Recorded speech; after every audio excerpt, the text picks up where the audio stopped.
Welcome to Book Tease. I'm your host, Jamie, and this is the podcast that celebrates the power of well-written smut. We are in our sexy murder month, which is murder, but, in a sexy way, of course. So we're looking at fun, dark rom-coms. We're looking at morally gray MCs and just all the fun and chaos that goes with that.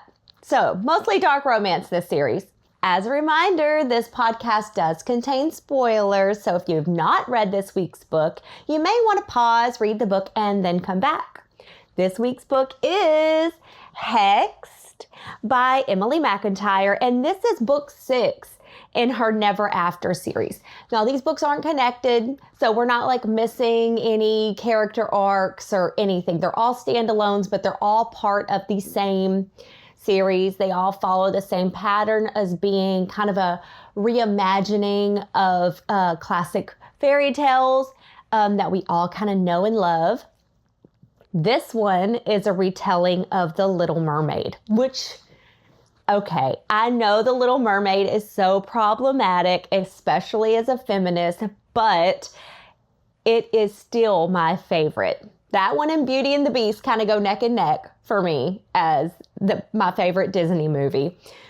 But there's just something about The Little Mermaid that has always been so close to my heart. I love to sing. I love the water. I'm a huge water girly. I'm a water sign, being a Scorpio, and I love the ocean. It's where I get the best energy for me is near the water.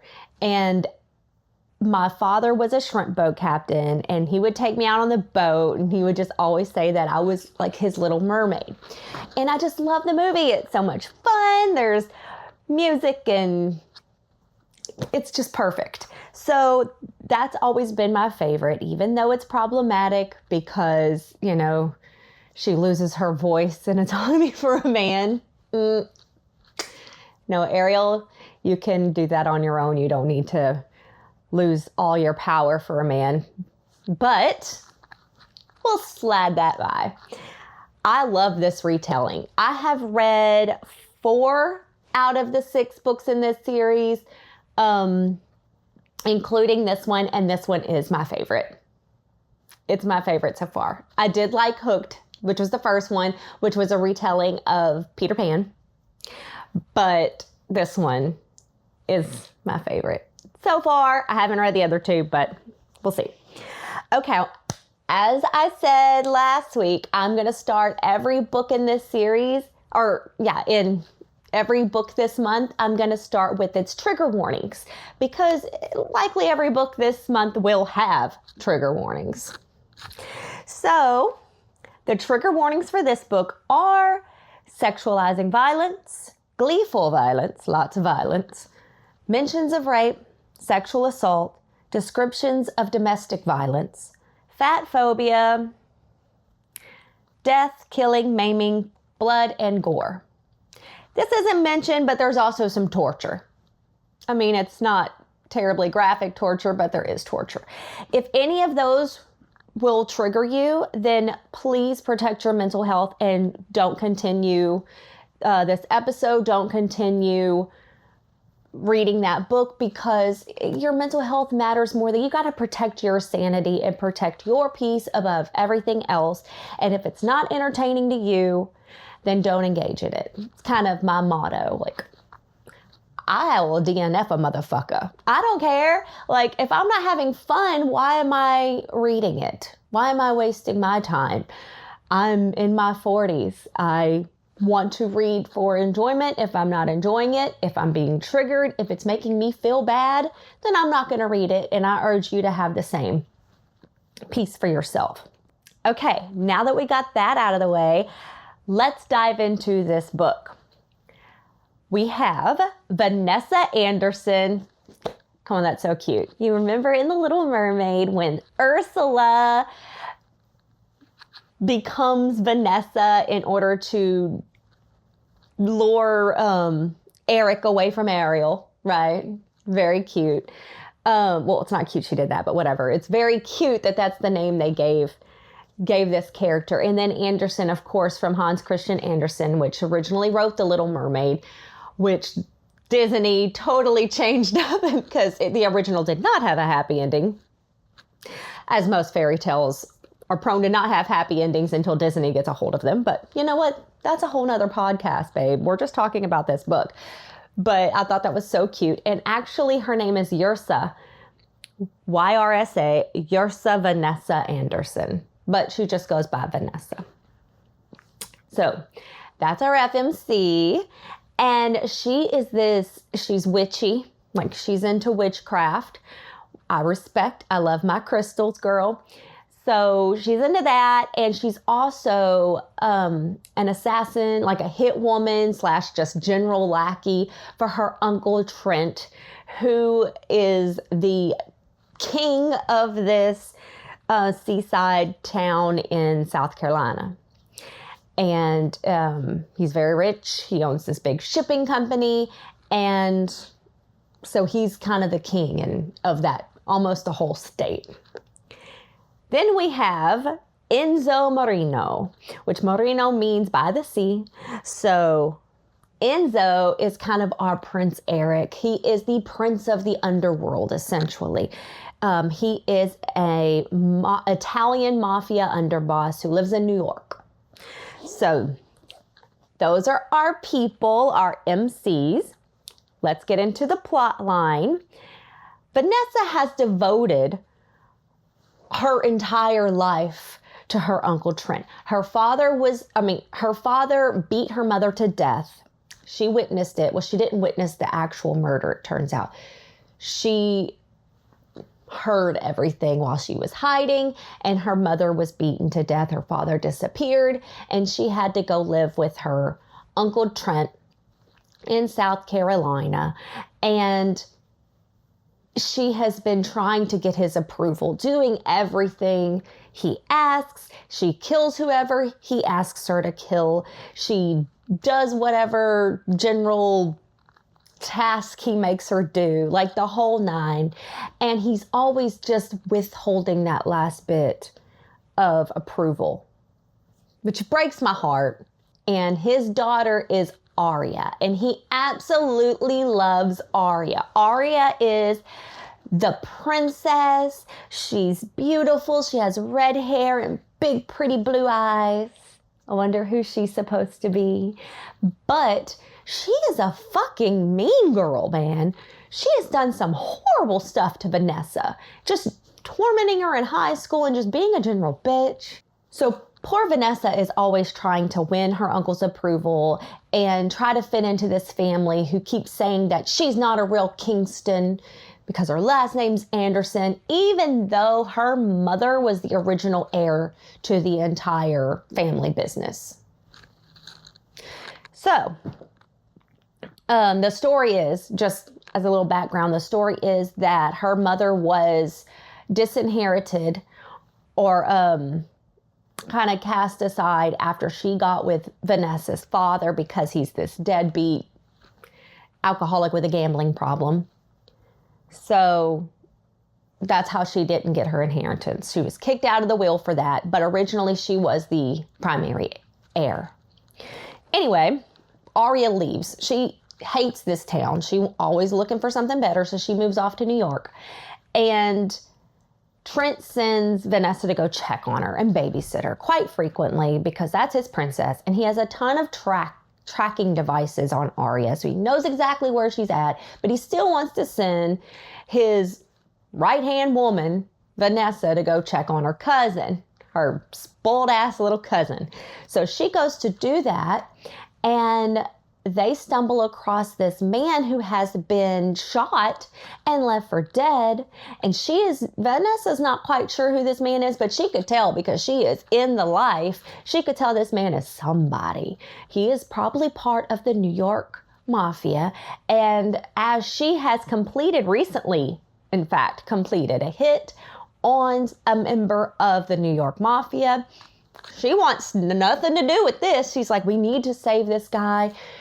You need to go up there, Aria. You could be the darling and, be a hero and get social and media kind of notoriety from it, but that's how she talks Arya, who wants no part of it. That's how she talks Arya into saving this guy, while she kind of hides in the shadows because she doesn't want any association, because she has recently completed a hit on the New York Italian Mafia. Well, a year later, Arya is engaged to this man who turns out to be Enzo. Not just a member of the Italian New York Mafia, he is the prince of it. He is the underboss. His father is the main boss of the Italian New York Mafia. It's time for the engagement party. Enzo and Arya come back to South Carolina for this engagement party, right? They're there for like, I don't know how early they went, but I believe they're there for at least maybe a month, a few weeks at the least. Like they're there because everything, like the entire book is leading up to this engagement party for the most part. So Enzo meets Vanessa straight away, like upon arrival, and he is instantly intrigued by this gorgeous, hourglass shaped, she's got a southern accent, and he can tell that she's dangerous, and she is just a badass lady with killer curves, and she's got this like icy blonde, platinum blonde hair, and she is given good banter, and they are firing off each other, and there is instant spark. And then they find out, oh, that's the fiance. Oh, that's the cousin of my fiance. So they are not supposed to have spark and be interested and he feels guilty because in his mind, Arya saved his life. And so he feels very indebted to Arya for saving his life. In fact, the bulk of their relationship is him feeling indebted to Arya for saving his life, when in fact, Arya didn't want to save his life. So, way to cash in, Arya. Enzo's not even really liking Arya anymore. He just feels indebted to her. He feels like he has to. And his father, who is the mafia boss, is really pushing for this arrangement. He is working with Trent, and he wants these two big families to connect. So it's kind of a forced marriage, though Arya is very much infatuated with Enzo. Trent and Enzo's father also want Enzo to agree for one of the Marino hotels to be put in this location. It'll bring big business to both of the families. So Enzo's father's pushing for it. Trent's pushing for it. Enzo doesn't want to do it. He's like, I don't know, man. This is not really our brand. This is not really our bag. And I hate this family. Like, Trent's getting on my damn nerves. Arya is annoying. I don't want to marry her, but I got to marry her. So I don't know if I want to do this. So Trent demands or orders Vanessa to, one, talk Enzo into this hotel, show him around, show him all the touristy stuff, and get him to agree. And then two, he also wants her to kind of babysit Enzo while he does whatever he wants to do. He's like, you need to make sure he stays out of trouble. Don't let him find out anything he's not supposed to find out. And you just go manage him.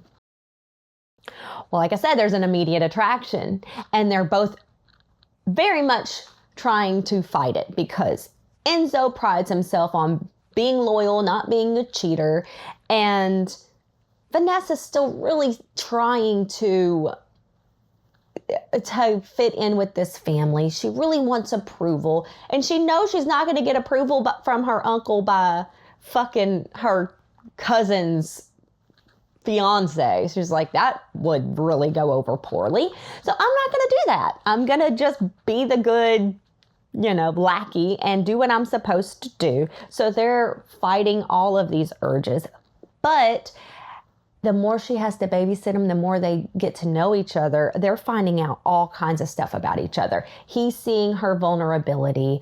She's seeing some of his. They're really clicking, man. And he learns, not just through Vanessa, but through other people, that Aria has extremely tormented Vanessa all through high school. She even, y'all, this is pretty bad.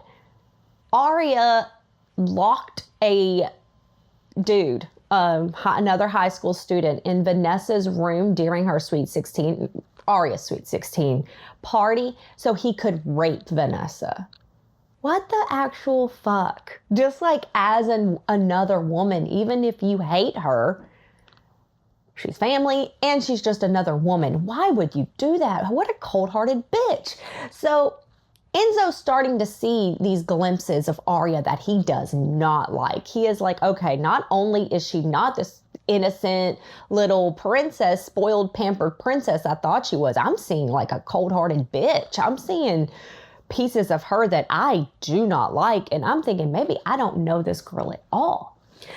I need to stop and say, one of the reasons that Vanessa is trying so hard to win her uncle's approval is he has this painting that belonged to her mother. And she really wants it because she wants that little piece of it. She doesn't really have anything else that belonged to her mother. And he has this hanging up. And she's like, I just want that painting. I know that there's a family lore and whoever has that painting is supposed to be the lead of the family. I just want it because my mother loved it and I miss my mother and she's not with me anymore. So it's clearly sentimental to her. So she's trying to please him so she can have security in the family and she can maybe get this painting. I just had to throw that out there because, I mean, we need to dive into Vanessa's psyche just a little bit because she's such a badass. You're like, why is she putting up with this? She can go do whatever she wants anywhere. But she really feels tied to this family because he took her in after her mother died and she wants this painting and she has no other ties to her mother. Her father's gone. He is the one who beat her mother to death. She wants nothing to do with him anyway. So it's the only life she knows. Like I said, there's a lot of lead up to this engagement party and a lot of little things happen and there's a lot of banter and back and forth and different things that take place. I'm not going to hit all of them, but I will say it all escalates and builds until we get to this engagement party. So at the engagement party, by this point, he has seen Aria belittle Vanessa. He has found out about their past. He has found out about the rape. And then Aria invites Vanessa's father to Vanessa's birthday party. And I say birthday party because it's Aria, Vanessa, Enzo, and Baz. Sebastian, Baz. Isn't that fucking adorable? I love all the little nods to the Disney movie. Baz is kind of Vanessa's co-lackey. He's the other hit person for Trent. And he's just the other lackey that she works well with. She only has one friend. And then there's Baz, who she's very close to. She feels a loyalty with. She doesn't say he's a friend. He is a coworker. But she does feel a certain loyalty to him and feels like she can trust him. And he treats her kind of like an uncle. You know, he mentors her and he's just, he cares about her, watches out for her a bit. But he's at the birthday party and all it is it's a dinner on Trent's yacht. And it's really all about Aria and Trent kind of peacocking and being annoying. And Enzo's not up for it. And then Trent and Aria invite Vanessa's father and they're acting like it's no big deal. And so Vanessa's like, fuck this, I'm leaving. I can't be in the same room with the man who killed my mother. Fuck that. So she leaves and it's supposed to be her birthday party and they're all just hanging out around a dinner table without her. Really fucked up, man. They're all just getting drunk and having a jolly good time. And so Enzo is just sitting there pissed off, stony faced. Baz is sitting there pissed off. And he's like, Baz finally speaks up and he goes, are we all just going to pretend like the person of honor who this birthday party's supposed to be for isn't even here because y'all are treating her like garbage. I mean, she has been over backwards for you, Trent, and this is how you want to treat the girl? This is terrible. She's devoted the bulk of her life to you, and this is how you want to do her? And Enzo speaks up and he goes, I agree. This is all bullshit to me, you know, like, so they leave. And now it's just them two. Anyway, so he saw that happen at the engagement party. Like I said, everything's been escalating. Everything's been building. Enzo's already like fed up with Aria, her rudeness, and Trent's behavior. So that at the engagement party, as like a final stab to poor Vanessa, Trent presents that painting to Aria. Who could give a fuck? Aria doesn't care about anything, but he presents the painting to Aria just to needle poor Vanessa. And so he sees Vanessa's reaction, and Vanessa's like, I'm done. I'm out. I'm cutting loyalty ties. This is ridiculous. I'm never going to be accepted. And now I don't even get the painting that was my mother's. I'm done with this. So I think he goes to check on her or whatever. And they end up hooking up, and Trent catches them. Now, when I say hook up, they're not having sex. And they're not even kissing, because Vanessa has never kissed anyone. She takes that as a level of vulnerability and intimacy that she does not feel comfortable with. I mean, she has had no one loyal in her life. Even her mother, who she absolutely loves, was more devoted to her alcoholic, deadbeat father than she was Vanessa. And the only time she was ever like really and truly kind to her was on her birthday. Which makes it extra bad that she was beaten to death on Vanessa's birthday. I mean, this poor girl. I would never want to have a birthday if I was her. I mean, and she doesn't. She doesn't like her birthday, which makes it extra shitty that they had her father. Anyway, I'm getting in the weeds here. By hookup, he gets her off. And they're not even like undressed, but Trent walks in and he knows something's going on. So he's like pissed and stormy about it. And he's like, how dare you do this to your cousin, and blah, blah, blah. Enzo, he's like, fuck this. And he leaves. He leaves and he breaks the engagement and he goes back to New York. And he's like, okay, I know my father is losing his mind. He is slipping so far into paranoia, it's dangerous to be around him. He is not being a good boss right now. I'm trying to make him happy, but I can't do this. I can't marry into this family. I don't want to marry this girl. So he breaks the engagement and he goes to New York saying, okay, I've got to fix this with my father. I've got to take care of this.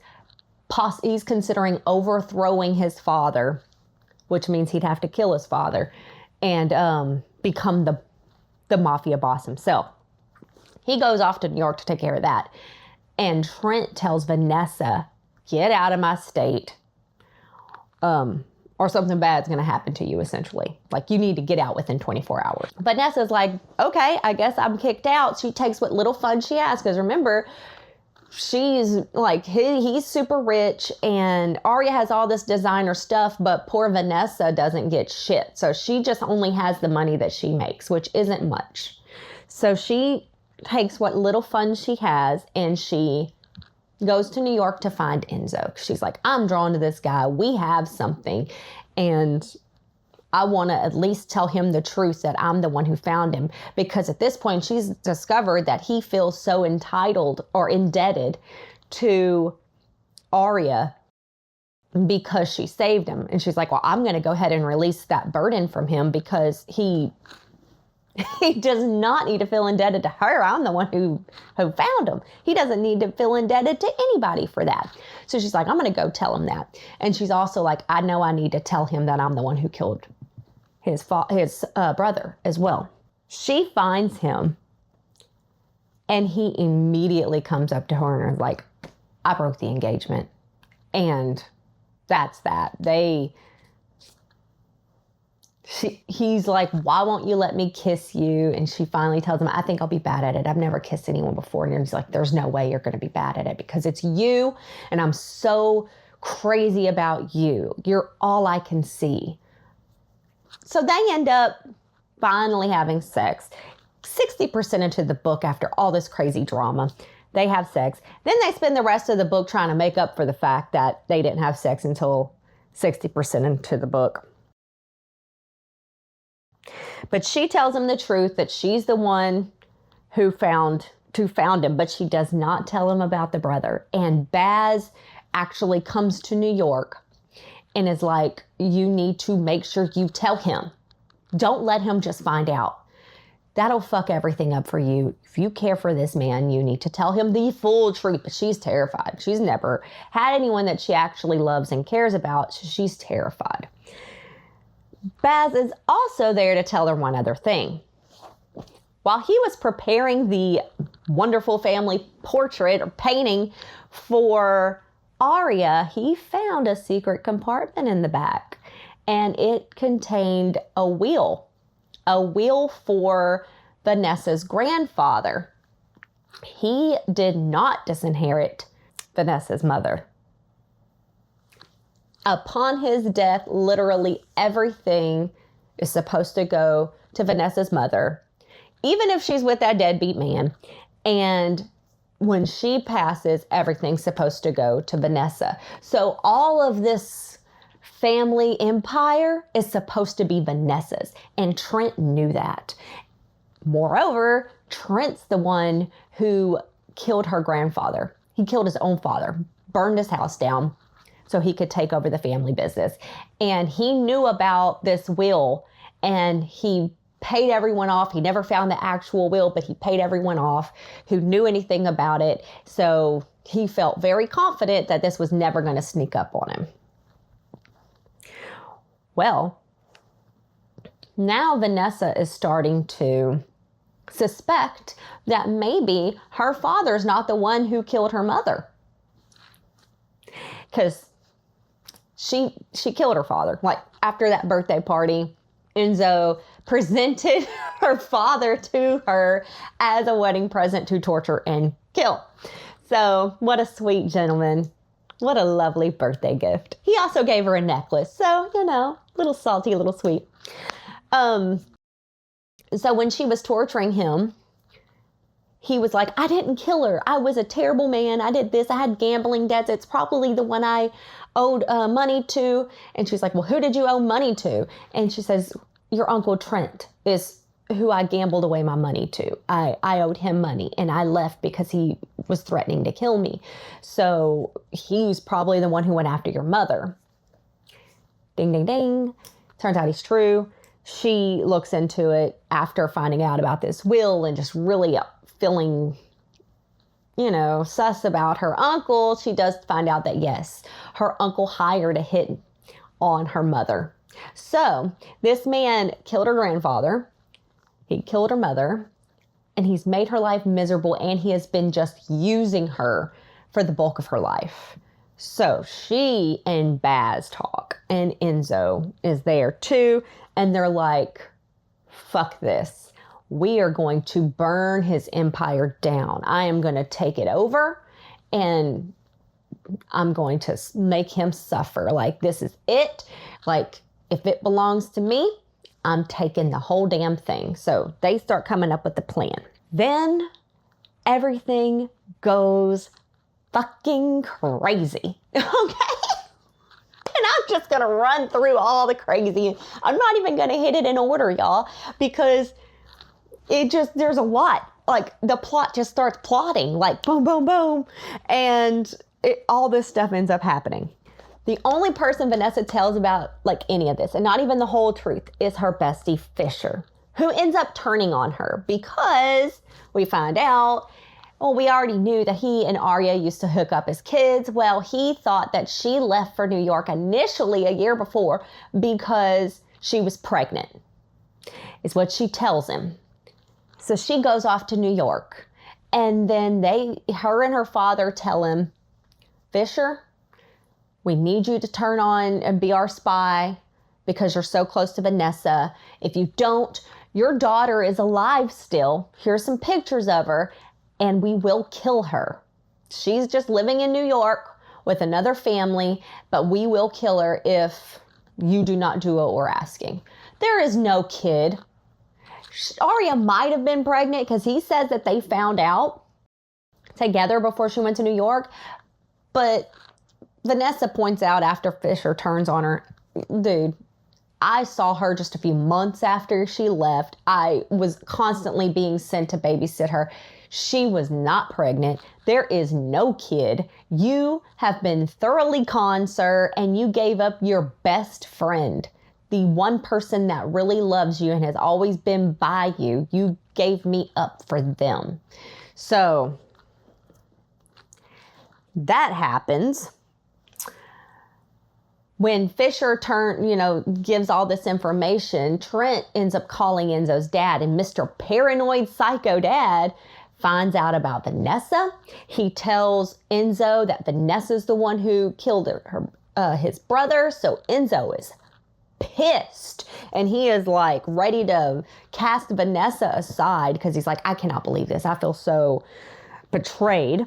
Enzo's father, when he reveals all this, he tells Enzo, you need to prove your loyalty by putting a bullet in Vanessa's head, and I'm going to give you a couple of hours to do it. And if I find out you don't, not only am I killing her, I'm coming after you because I'm going to take it as you are not loyal to me. Okay. Enzo can't kill Vanessa. He says, I'm leaving, get out of my house. And he leaves and he storms off. Well, when he storms off, like an hour later, while Vanessa's getting ready to leave, she gets kidnapped. Enzo's father orchestrates or demands and orders a kidnapping of Vanessa. That's when she gets brought to South Carolina and finds out about Fisher and all that fun. Then Enzo's father shows up to kill Enzo while Enzo's visiting his mother's grave. Enzo ends up killing his father right there in protection of himself. So now he's the mafia king. He finds out that his father worked with Trent and put the hit on both him and his brother. Remember that Enzo was found shot near to death at the very beginning of the book? Well, Arya was sent to kill him. In the first place, she just failed and then came up with plan B, which was to marry him instead because he's hot and rich. I mean, what a crazy, weird, entangled plot line. Enzo ends up going off to South Carolina and he's like, I'm going to find and save, because he found out that she was kidnapped. I'm going to go save Vanessa, and he ends up killing Fisher, and Enzo ends up killing his father. Oh, I already said that, and becomes the boss. Vanessa ends up killing Trent. And then she shoots poison, because Miss Vanessa loves her potions and poisons and all of that. She shoots a poison or some sort of potion into Arya's vocal cords and steals her voice. I loved that tie back. So now Arya can't speak, and she's like, you can kill yourself or you can go live as a normal pauper, because I'm not giving you a dime of money. So you're going to have to go find a way on your own with no more daddy, no more money, no more Enzo, just you on your own. Lord, that is a lot of shit. That just goes down in the last little bit of the book. But it all falls down to Vanessa moves to New York with Enzo. She is the queen of this empire now, our family empire in South Carolina. Everyone down there calls her the Sea Witch. Very cute. And because she already has this crazy reputation from working with Trent, they're like, that's his assassin. She's badass and scary. So she has Baz run that whole business, that whole empire. And so he's got quite the upgrade as her right-hand man now. Then we have Enzo is the now new lead of the boss, and he has support from other mafia bosses. Enzo, this is like her birthday, Vanessa's birthday, a year later after they officially got together, and they've been redoing all of this craziness, all of their kingdoms now. Enzo, for her birthday, he loves to give her people to torment and torture on her birthday. I mean, she loves it. To each their own. Enzo gives Vanessa for her birthday the boy that raped her.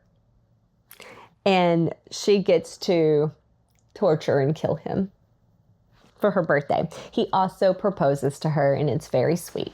So, like I said, spoiler alert, they do end up together and married, and it is all so strangely and dementedly romantic. I'm rating this book 4 stars. I really liked it. I love The Little Mermaid. I think it was very creatively done. It was such a good retelling. I loved all the little nods to the Disney movie. The longing is so palpable. It is so good. The banter is great. Man, I love Vanessa. She is super fire. I love how she's all like, hey, sugar, like seductress. And that's how she allures her marks in. She is the seductress. And she is very like bombshell, sexy, slinky, and then bam with her poisons. I mean, wild stuff. I absolutely love her. The general badassery, I love that. Enzo is called Lover Boy. Like, he is always calling his victim sweetheart. He's like, oh yeah, sweetheart, yell a little louder. So he's like pillow sex talking his victims while he kills them. And he's like unhinged too. Like he used to fight in the underground fighting rings and stuff. Like, he is so controlled. But then when he lets it loose, he is like pure violence and power. And it's hot. It's hot. Enzo's hot, okay? And I love when he's like goes full Italian accent, like the quintessential mafia boss, where he's all like, you better not disrespect her, you know, like you watch yourself, you know? And I love that. I love it. I think it's so fun. The spice, I'm giving a 3. It's not super kinky. It is hot. It's good spice. There is demand. And this man really loves like pressing her against a window, so she has to look out from the penthouse window while he bangs her from behind, or against a mirror, so she has to watch herself be taken. He loves to go down on her, which great, good job. And but there's nothing truly like ultra kinky. So I mean, it's hot. It's good spice. There's not a ton of it, and it's not like super kinky. So I think it's a good solid 3. I'm not mad at it.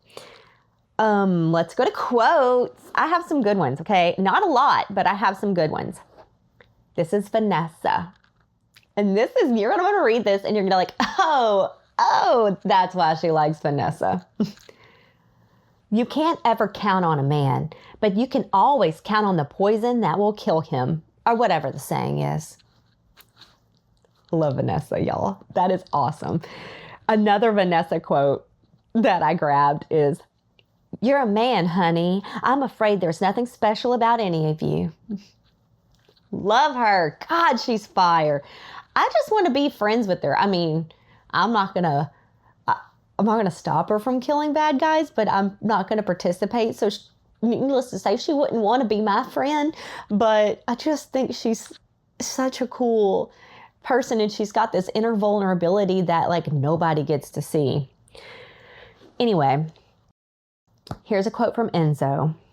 She makes me forget who I am, who I'm supposed to be, and makes me feel like all I want to be is hers. Ooh, Enzo.